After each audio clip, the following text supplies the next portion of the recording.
இந்த 11வது நாள் உபவாச ஜெபத்திலே இன்றைக்கு ஆண்டவர் நம்மோடு பேசக்கூடிய கர்த்தருடைய வார்த்தை. இன்னைக்கு 17வது பாயிண்ட நம்ம கேட்க போறோம். கர்த்தர் நமக்கு உதவி செய்வார். வாசிங்கள் பார்க்கலாம். நியாயாதிபதிகளின் புஸ்தகம் 1வது அதிகாரம்.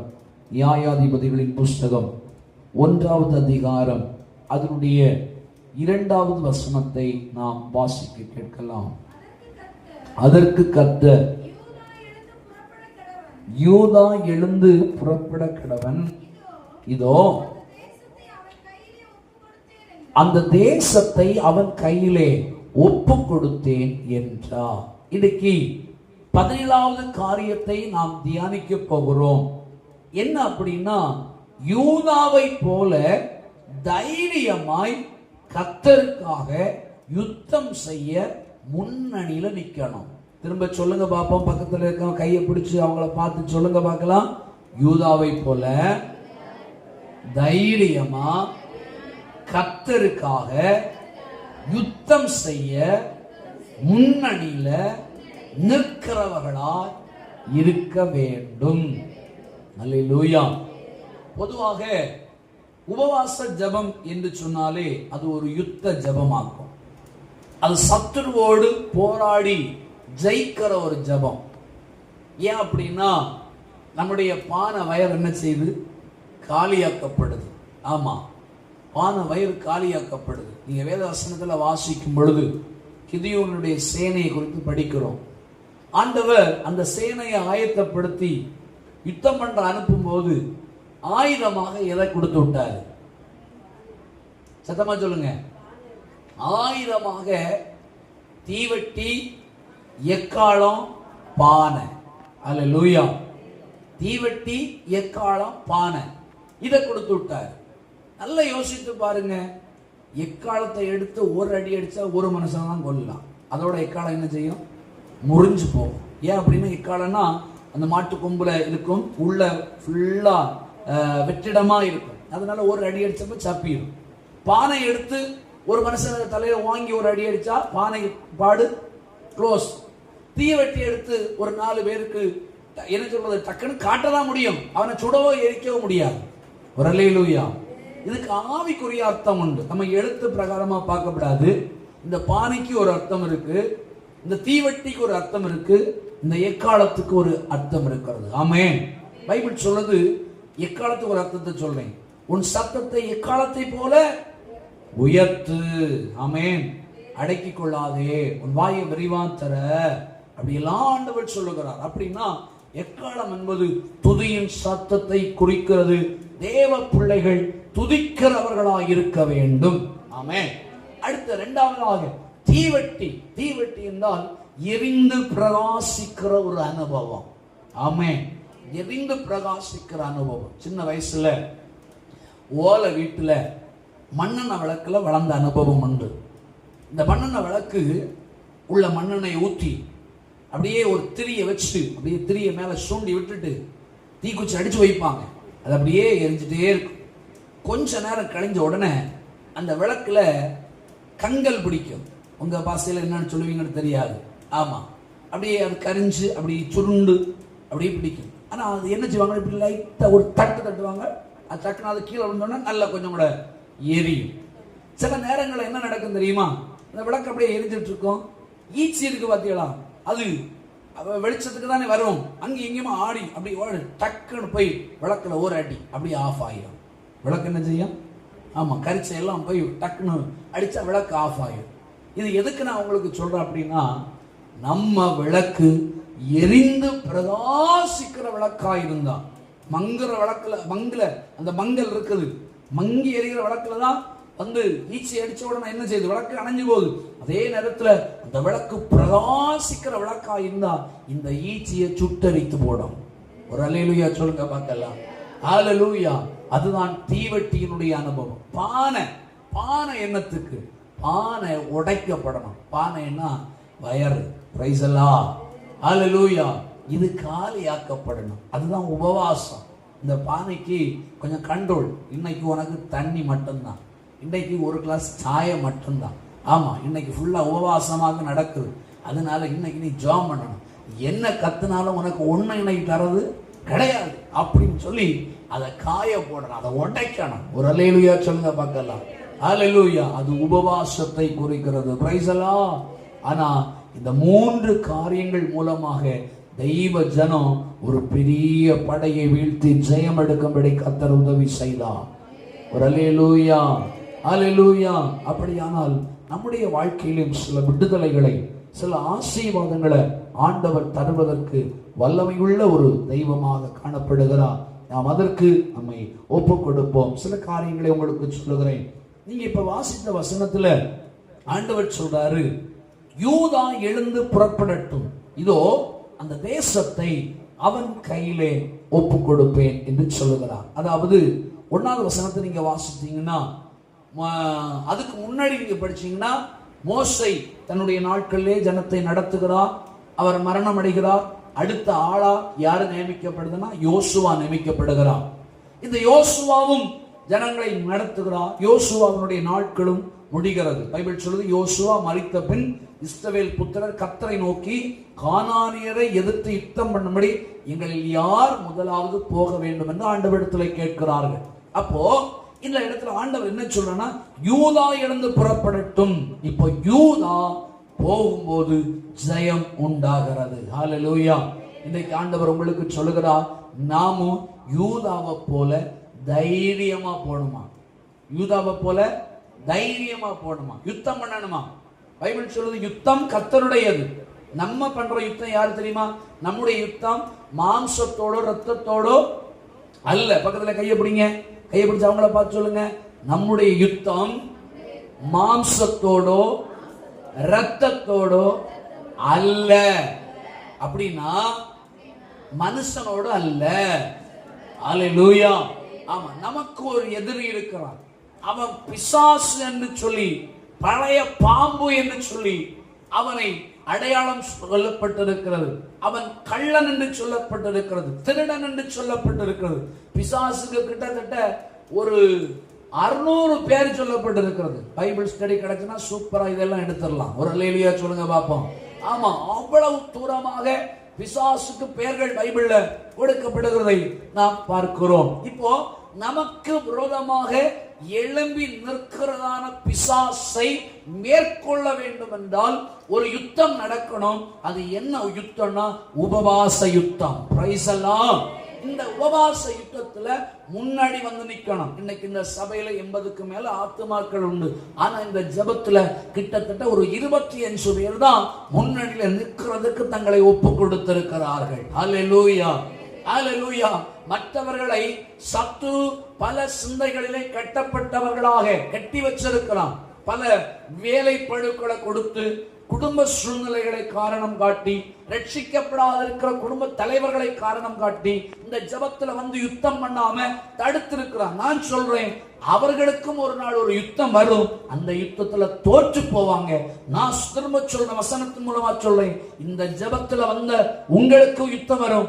இந்த யுத்தத்துல நீங்க ஜெயிப்பீங்க. ஆமென், ஆமென். என்ன யுத்தம்? ஆவிக்குரிய யுத்தம். பிசாசு, அதாவது ஆண்டவராய் இயேசு உங்க கையில 2 பிள்ளைகளை தந்திருக்காரு பாத்தியாளா, நல்ல வேலையை தந்திருக்காரு பாத்தியாளா, நல்ல சமாதானத்தை தந்திருக்காரு பாத்தியாளா. இப்படிப்பட்டதான எல்லா ஆசீர்வாதத்தையும் பிடுங்கிறதுக்கு வருவான். உங்கள்ட்ட யுத்தம் பண்ணி பிடுங்கிறதுக்கு வருவான். எக்ஸாம்பிள் சொல்றேன், ஒரு பிள்ளைனை வச்சுக்கிடுங்களேன்.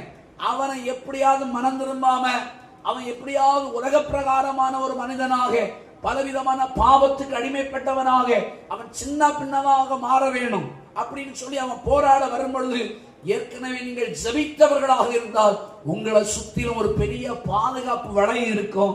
ஈஸியா உள்ள வந்து உங்க பிள்ளைகளையோ உங்க குடும்பத்தையோ உங்க தொழிலையோ அவனால தொட முடியாது. அல்லேலூயா. ஏற்கனவே இந்த ஜெபத்துல ஜெபம் என்கிற பாதுகாப்பு உங்களுக்கு போடப்பட்டிருக்குமே, ஆனால் அவன் தொடமாட்டான். சில நேரங்களில் அந்த பாதுகாப்பு இல்லை அப்படின்னா அவன் ஈஸியா மேற்கொண்டு போயிடுவான்.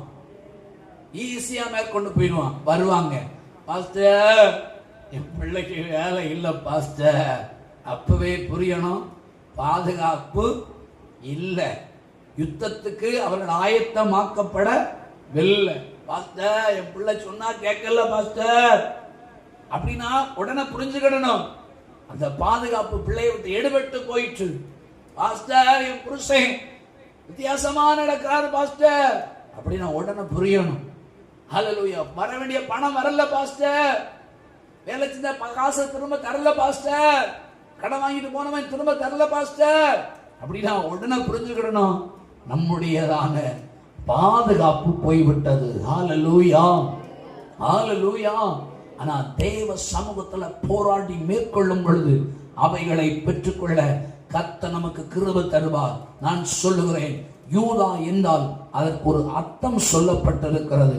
வேத வசனத்தில் நீங்க வாசிக்கும் பொழுது 49 ஆதியாகமம் 49 அதிகாரம் 8வது வசனத்துல வாசிச்சீங்கன்னா பைபிள் சொல்லுது, யூதாவோ சகோதரரால் புகழப்படுபவன், நீயோ உன் கரம் உன் சத்துருக்களுடைய பிடரையின் மேல் இருக்கும், உன் தகப்பனுடைய புத்திரர் உன் முன் பணிவார்கள்.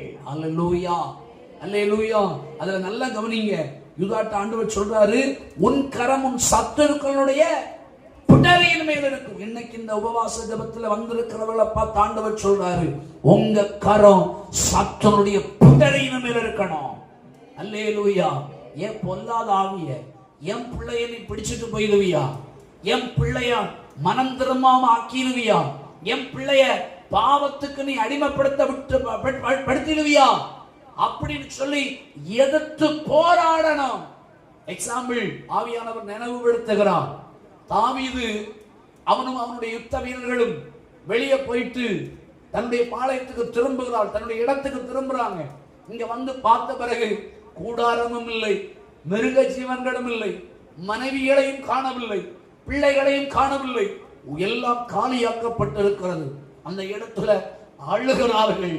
அவருடைய பலன் குந்தி போக மட்டும் பலன் இல்லாத அளவுக்கு அவன் அழுகிறான். கடைசியில் ஆண்டவர்கிட்ட கேட்டான், பாருங்க, அவன் தனிமையாக்கப்பட்டுட்டான் தாவீது. அந்த இடத்துல எல்லாரும் ஒன்று சேர்ந்து அவரை கல்லெடுத்து எறிஞ்சு கொல்லான்னு சொல்லி பிளான் பண்ண போதும் முழங்கால் படுறான்.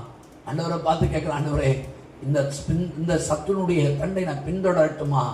நான் போறேன், எனக்கு ஜெயத்தை தருவீங்களா அப்படின்னு ஆண்டவர் ஆலோசனை கொடுக்கிறார். நீ பின்தொடர், நான் உனக்கு ஜெயத்தை தருவேன். ஹல்லேலூயா, ஹல்லேலூயா. பின்தொடருகிறான். தொடர்ந்து போறான். இங்க இப்படியெல்லாம் கொண்டு போறாங்களோ அந்த வழியில பின்னாடி போறான். அங்க பார்த்தா ஹல்லேலூயா எல்லாரையும் பார்க்கறான். இவர்கள் அவர்கள் மேல விழுந்து அவர்களை ஜெயிச்சு ஒரு சிரட்டை கூட விடாம எல்லாத்தையும் திருப்பி கொண்டு வருகிறார்கள். பிரைஸ் எல்லாம். நான் சொல்லுகிறேன், என் பிள்ளை மனம் திரும்பல பாஸ்டர், என் பிள்ளை ரட்சிக்கப்படல பாஸ்டர், என் புருஷன் குடிக்கிறாரு பாஸ்டர், நல்ல தொழில் இல்ல பாஸ்டர், நல்ல வேலை இல்ல பாஸ்டர், பிள்ளை படிக்கல பாஸ்டர், பிள்ளை அப்படி பாஸ்டர், இப்படி பாஸ்டர், இப்படி எல்லாம் நம்ம சொல்றோம். பாத்தீங்களா? நம்ம என்ன செய்யணும் தெரியுமா? இந்த தாவீதை போல ஆண்டவரிடத்துல ஜபிக்கணும். என் குடும்பத்தை பாதுகாக்கணும் ஆண்டவரே, என் குடும்பத்தை பாதுகாக்கணும். என் பிள்ளைய கொள்ளை கொண்டு வைத்திருக்கிற, என் பிள்ளையோட இருதயத்தை அடிமைப்படுத்தி வைத்திருக்கிற இந்த சத்துருவை பின்தொடர்ந்து நான் இன்றைக்கு ஹல்லேலூயா போராடி இந்த யுத்தத்தில் ஒரு ஜெயத்தை நான் எடுக்கணும் ஆண்டவரே என்று சொல்லி ஒரு வைராக்கியம் உள்ள ஒரு ஜெப ஆவியினால நிரப்பப்படுவீங்கன்னா ஜெயம் உங்களுக்கு தான். சத்துரு ஓடவா, துண்ட காண துணிய காணணும். அல்லேலூயா, அல்லேலூயா. ஆமா, ஆண்டவருடைய சமூகத்துல ஜெபம் பண்ணணும். இங்க யூதா முன்னாடி செயல்படுறாரு. வேதத்துல நீங்க வாசிச்சீங்கன்னா யூதா எழுந்து போனா கானானியரையும் பெரிசியரையும் அவர்கள் கையில் என் ஆண்டவர் ஒப்பு கொடுத்தார். அவர்கள் பெசேக்கிலே 10,000 பேரை வெட்டினார்கள். அல்லேலூயா, அல்லேலூயா. வெட்டணும். யாரை வெட்டணும் சொல்லுங்க? யாரை வெட்டணும்? கொஞ்சம் ஆயத்தம்னா சொல்லுங்களேன். யாரை வெட்டணும்? சத்ருவை வெட்டணும். பக்கத்து வீட்டுக்காரனா இல்ல, சொந்தக்காரனா இல்ல, நாம எதிரியா நினைக்கிற ஆட்களை இல்ல. அதான் பைபிள் சொல்லுது, மாம்சத்தோட ரத்தத்தோட நமக்கு யுத்தம் இல்ல. அவர்கள் எல்லாம் நம்ம சகோதர சகோதரிகள். நம்முடைய யுத்தம் யாரோடனா பிசாசோட, அவனுடைய சேனையோட, இப்பிரபஞ்ச வல்லமைகளோட, துரைத்தனங்களோட, அதிகாரங்களோட சொல்லி எபேசியர் 6ஆம் அதிகாரத்திலே வேதம் நமக்கு கற்றுக் கொடுக்கிறது. அருமையான தெய்வ பிள்ளைகளே, இந்த யுத்தத்துல முன்னின்று நீங்க ஜெயிக்கணும் அப்படின்னா உங்களுக்கு சில ஆயுதங்கள் தேவை. Price the Lord. சில ஆயுதங்கள் தேவை. நீங்கள் எபேசியர்ல வாசிச்சீங்கன்னா எபேசியர் 6 என்று நினைக்கிறேன். Praise the lord. ஹalleluya. எபேசியர் 6ஆம் அதிகாரம் 11வது வசனத்தில் 10வது வசனத்திலிருந்து வாசிங்க பார்க்கலாம். கடைசியாக என் சகோதரரே, கர்த்தரிலும் அவருடைய சத்துவத்தின் வல்லமையிலும் பலப்படுங்கள். நீங்கள் பிசாசின் தந்திரங்களோடு எதிர்த்து நிற்க திராணி உள்ளவர்களாகும்படி தேவனுடைய சர்வாயுத வர்க்கத்தை தரித்துக் கொள்ளுங்கள். ஏனெனில் மாம்சத்தோடும் இரத்தத்தோடும் அல்ல, துரைத்தனங்களோடும் அதிகாரங்களோடும் இப்பிரபஞ்சத்தின் அந்தகார லோகாதிபதிகளோடும் வானமண்டலத்தில் உள்ள பொல்லாத ஆவிகளின் சேனைகளோடும் நமக்கு போராட்டம் உண்டு. ஆமென். ஆண்டவரே சொல்றாரு, என்ன செய்யணும்? வல்லமையில பலப்படணும். யுத்தத்துக்கு போறதுக்கு முன்னாடி பயிற்சி எடுப்பாங்க, பல பயிற்சிகளை மேற்கொள்ளுவாங்க. இந்த பயிற்சிகள் எடுத்துட்டு தான் யுத்தத்துக்கு போவாங்க. சில இடத்துல யுத்தமே இருக்காது, அதனால பயிற்சியே இருக்காது. டக்குன்னு எழுதி வந்தான்னா எல்லாம் துண்டை காணும் துணியை காணும் ஓடுவான், சிதறடித்துக்கப்பட்டுடுவான். தேசம் கொள்ளை கொண்டு போகப்படும். தேசத்தினுடையதான ஆசீர்வாதங்கள் எல்லாம் எதிரி நாடு ராஜா திருடிட்டு போயிடுவான். அருமையான தேவனுடைய பிள்ளைகளே, நம்ம என்னன்னா பைபிள் சொல்லுது, சத்துவத்தின் வல்லமையில பலப்படணும். ஹல்லேலூயா. இந்த யுத்தத்துல முன்னின்று நீங்க ஜெயிக்கிறதுக்கு ஒரு சில ஆயுதங்கள் உங்களுக்கு தேவை. பைபிள் சொல்லப்பட்டிருக்கிறது, சத்தியம் என்னும் கச்சை. ஹல்லேலூயா.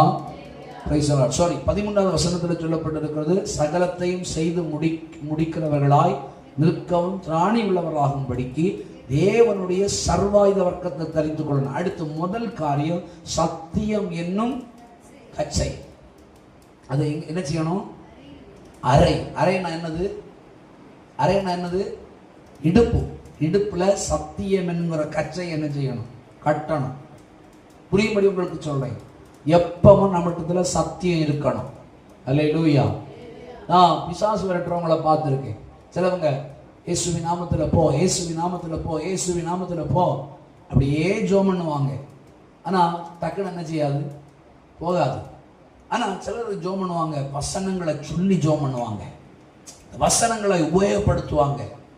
ஆண்டவர் சொல்லி இருக்கிறீரே ஆண்டவரே, அப்படி சொன்னீரே ஆண்டவரே, சத்துருவை எதிர்த்து நில்லுங்கள், உங்களை விட்டு ஓடி போவான்னு சொன்னீங்களே ஆண்டவரே, இந்த வகை பிசாசு உபவாசத்தினாலும் ஜபத்தினாலும் போகாதுன்னு சொன்னீங்களே ஆண்டவரே, இந்த வசனங்களை எல்லாம் சொல்லி ஜபிக்கும் பொழுது சாதாரண ஜபத்துக்கு இந்த ஜபத்துக்கு வல்லமை உண்டு. சாதாரண ஜபத்தை பார்க்கில் இந்த ஜபத்திற்கு வல்லமை அதிகம். அதனால சத்தியத்தை என்ன செய்யணும்? அறையில கட்டணும். Price the Lord. அடுத்து பைபிள் சொல்லுது, நீதி என்னும் மார்க்கவசத்தை தரிக்கணும். எப்படி? நீதி என்னும் மார்க்கவசத்தை நீங்கள் தரிக்க வேண்டும். நீதினா உண்மை. பைபிள் சொல்லுது, உண்மை உள்ளவனை கர்த்தர் எனக்கென்று தெரிந்து கொள்கிறார். உண்மை உள்ள மனுஷன் பரிபூர்ண ஆசீர்வாதத்தை பெறுகிறார். பைபிள்ல சொல்லப்பட்டிருக்க ஒரு மனுஷனை குறித்து, என்னுடைய வீட்டில் எங்கும் உண்மை உள்ளவன் யாரு? மோசே. ஆண்டவரை பார்த்து சொல்றேன், என் வீட்டில் எங்கும் உண்மை உள்ளவன். அப்போ உண்மை உள்ள மனுஷன் பரிபூர்ண ஆசீர்வாதம் வர உண்மையாகிற நீதி நம்முடைய வாழ்க்கையிலே இருக்க வேண்டும். அது மார்க்கவசமாக நம்ம தரித்துக் கொள்ளணும்.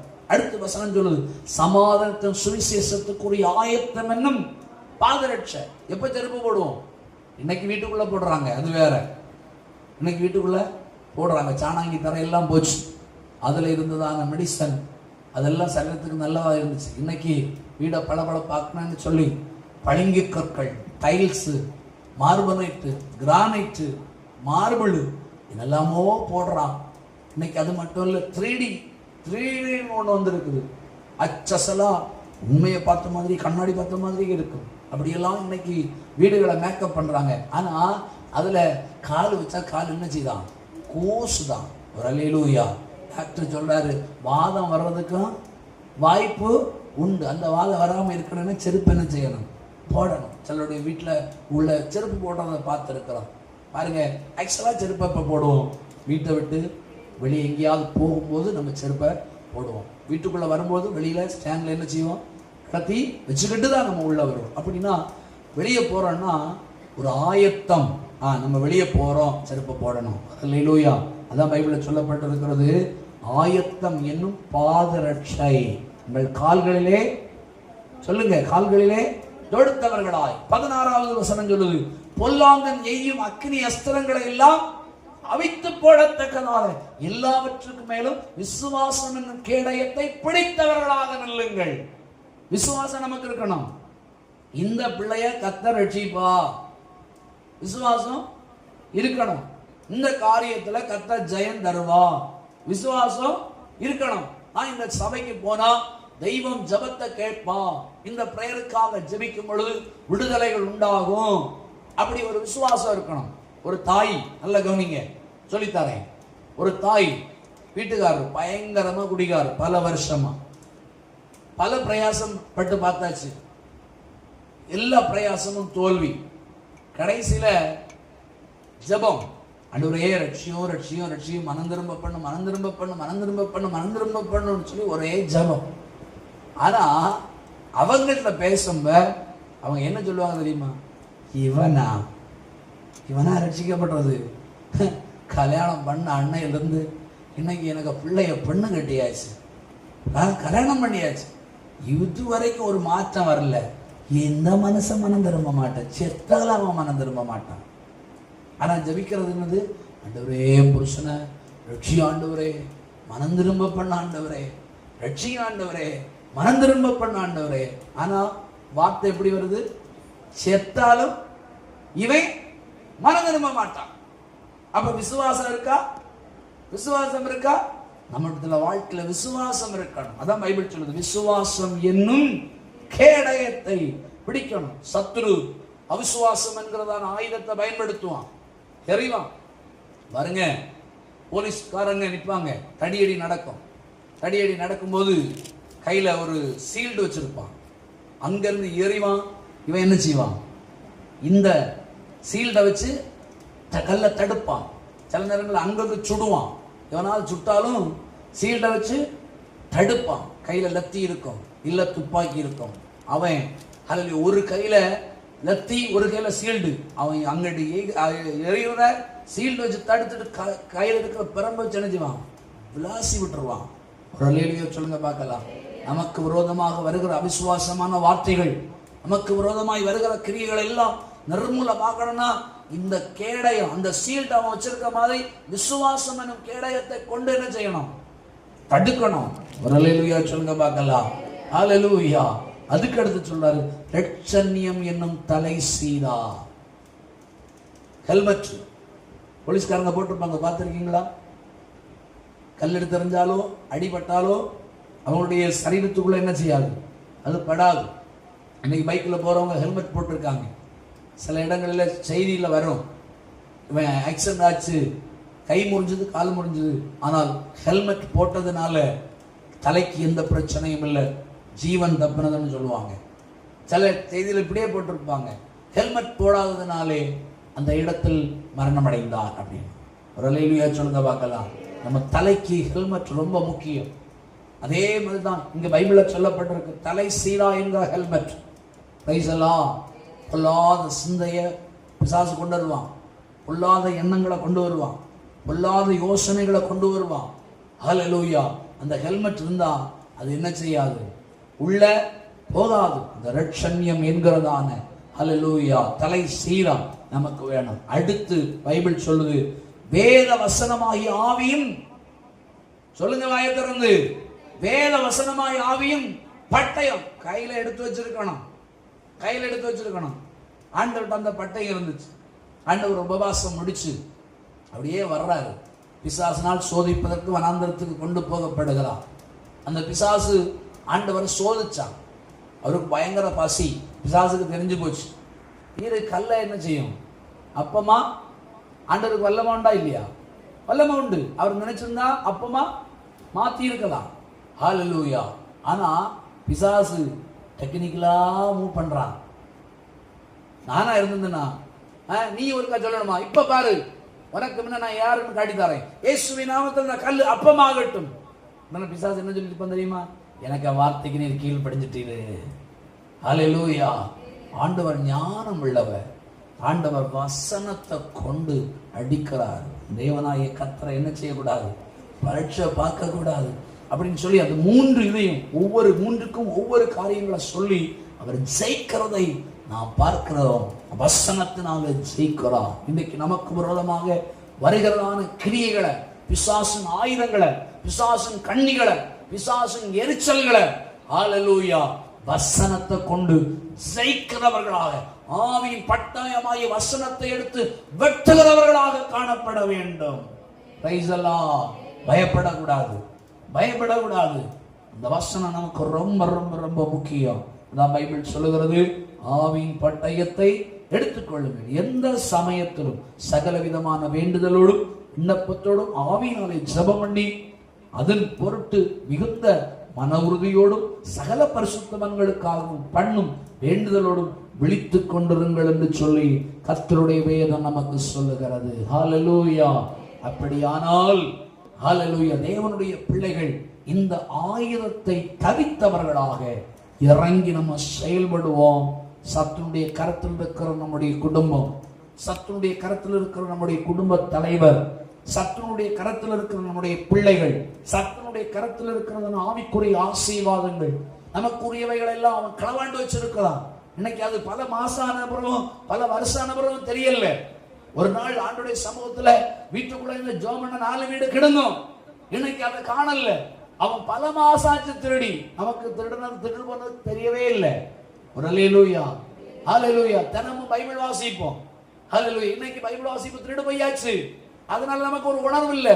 ஐயோ, நான் பைபிள் வாசிச்சுட்டு இருந்தேன் இல்லையா, இப்ப நான் பைபிளே வாசிக்கிறது இல்லையே, ஏன்னா அவன் திருடிட்டான். Price the lord. ஹல்லேலூயா. ஜெபங்களுக்கு போகிற அனுபவங்கள் அது இன்னைக்கு சூறையாடப்படுகிறது, அது திருடப்படுகிறது. முழங்காலில் நின்ற அனுபவங்கள் அது இன்னைக்கு திருடப்பட்டுட்டு பிசாசு சொன்னா, எப்படி சொன்னா தெரியுமா? நீ வியாதியஸ்தன், நீ வியாதியஸ்தன், நீ வியாதியஸ்தன், உனக்கு அல்சர் இருக்குது, உனக்கு சுகர் இருக்குது, உபவாசம் பண்ணாத, உனக்கு அல்சர் இருக்குது, பொத்துவோம், ஏற்கனவே பொத்து போச்சு. ஹல்லேலூயா, ஹல்லேலூயா. அப்படியே சொல்லுவோம். பார்த்துக்கிடுங்க. பிரஷர் இருக்கு, நீ போகாத, சர்ச்சுக்கு போகாத, போற வழியில தூக்கி என்ன செஞ்சிடும்? அடிச்சிடும். Praise the lord. ஹல்லேலூயா. இப்படியெல்லாம் பிசாசு சொல்லுவான், சதியை கொண்டு வருவான். ஆனாலும் அவைகளை கர்த்தருடைய நாமத்தினாலே முறியடித்து யுத்தத்துல முன்னாடி நிற்கிற யூதாவாக மாற வேண்டும். ஆமென். அப்படி முன்னாடி நின்னீங்கன்னா சத்துருவால் அடிமைப்பட்டு இருக்கிற எல்லா உலக ஆசீர்வாதங்கள், எல்லா ஆவிக்குரிய ஆசீர்வாதங்களை நீங்க திரும்ப பெற்றுக்கொண்டு ஜெயம் எடுக்கிறவர்களாக திகழ கர்த்தர் நமக்கு கிருபை தருவாராக. அப்படியானால் யூதாவை போல தைரியமாக கர்த்தருக்காக யுத்தம் செய்ய நாம் முன்னணியில நம்ம நிற்போம். கர்த்தர் இந்த வார்த்தையின் மூலமாய் நம்மை ஆசீர்வதிப்பாராக. ஆமென்.